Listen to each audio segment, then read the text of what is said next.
Alright, I've got a couple of trees here. One's really big and one's really small. I'm showing you them at the same time because despite their size difference, their leaves look really similar to each other.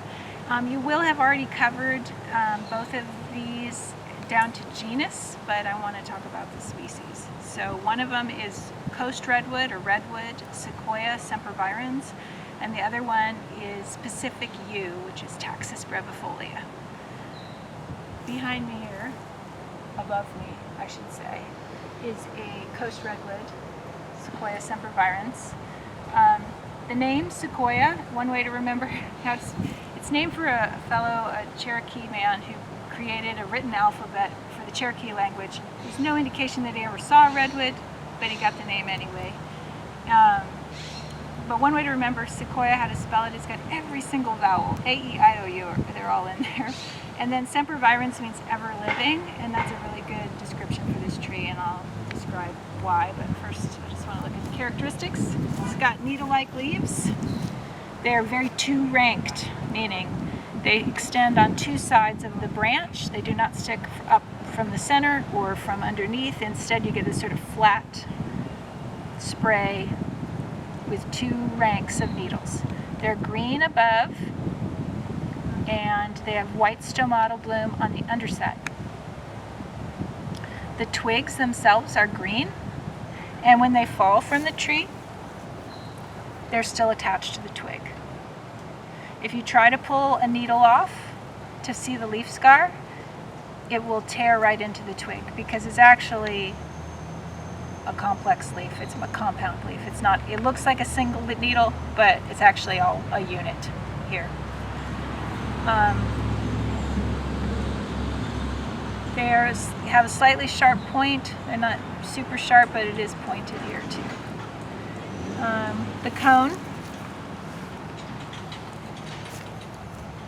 is about 1 inch in length. It has peltate scales, and they sort of look like little smiles, little smiley faces.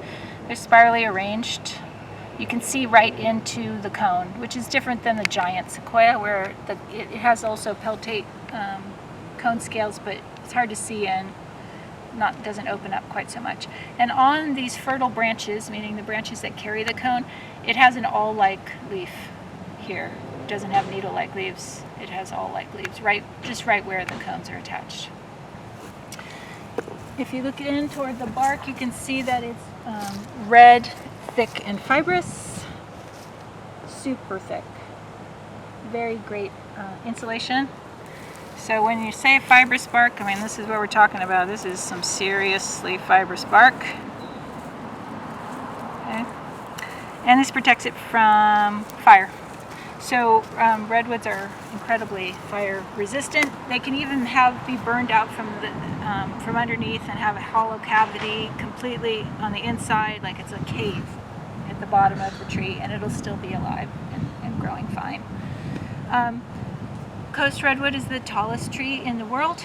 It easily gets over 200 feet tall, and the tallest ones recorded are closer to 300 feet tall.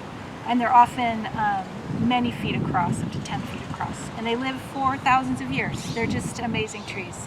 Best name ever living. But they have another reason why they're called ever living, and that is because unlike most conifers, if you cut down, say, a Douglas fir, really most conifers, or if it burns, that's it. The tree is dead. But with redwood, if it gets cut or burned, it will sprout new clones from the root system in a perfect circle around where the original trunk was located. And they're called fairy rings. And those clones will grow really fast because they have access to the root system of the original tree. And they can get full size. It can get as big as the original tree if given enough time, which is hundreds and hundreds of years. But they make beautiful little rings. If you go to California and you see the fairy rings, we've all the logged forests back there. Another reason for the name Everliving is often redwoods grow along river systems and where a lot of silt can be deposited, big floods, and redwood can be flooded many tens of feet and lots of sediment dumped on the roots. Again, that would kill most trees, but not redwood. Instead, they'll just send out new roots right into that new silt, and those don't care, they'll do fine. They also produce burls on the sides of their trunk, and if you cut off those burls, they can sprout new trees from that too. So they're just, they like being alive. And the inside of the tree, it produces a red heartwood, but it takes a long time to develop that beautiful red heartwood. But if you can get some of that old heartwood, it's very rot resistant. So redwoods are often used for things like decking and lawn furniture and siding and things like that. Redwood grows along the coast from southwestern Oregon, kind of just barely over the border into Oregon, down along the California coast to about the central part of California, just south of Big Sur.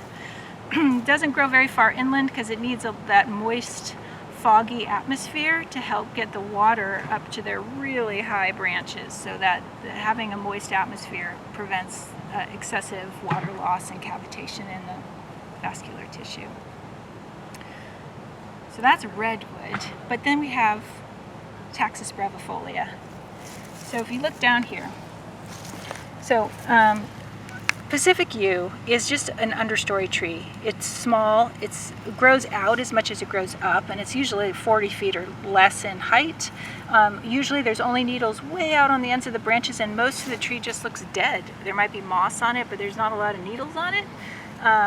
But if you get to the needles, you'll see side by side, these two look very similar. It has green, it's got these linear needles that are two-ranked, just like the redwood, 2 rows. The twig is green, same as redwood. But if you flip it over, I'll flip this one over too, you'll see that the underside of Pacific yew is pale green, and the margin of the needle is actually slightly revolute, slightly curled under. And here in the redwood we have 2 bands of stomatal bloom. That's the easiest way to tell the two apart, is just looking at the underside of the needle. But also the needles here are attached singly. They do leave a clean leaf scar, and they are petiolate, so they have a little petiole to attach them to the twig. The bark here is scaly, purplish or reddish in color, so not fibrous, more scaly, but similar color to the redwood, but different. Because it's a yew, it's dioecious. There's males and females. This one's from a male, so I don't have any seeds to show you, but the females produce a cherry red orill about the size of a pea that has a hole in the bottom. It really looks tasty, but it's poisonous. There's a single seed in there, and you can see it from the underside. And it's Taxus brevifolia, where they got isolated the chemical Taxol that's used as an anti-cancer drug. And there was a period of time where people were going out into the woods trying to identify Pacific yew to harvest the bark to make Taxol. So there's a short period of time where you can get a job as a plant identifier, but the window's closed. But now they synthesize that. They don't need to harvest the bark anymore for that. Pacific yew is a common understory tree throughout the Northwest, anywhere where you get moist conifer forests. So you find it along the coast, you find it in the high mountains, you find it in all different forest types. Never pure stand. You can walk right by them and not see them. They're common along riparian areas. They do like a bit of moisture, and they do have stunning bark. So once you do get an eye for them, they're really quite pretty trees. That's it.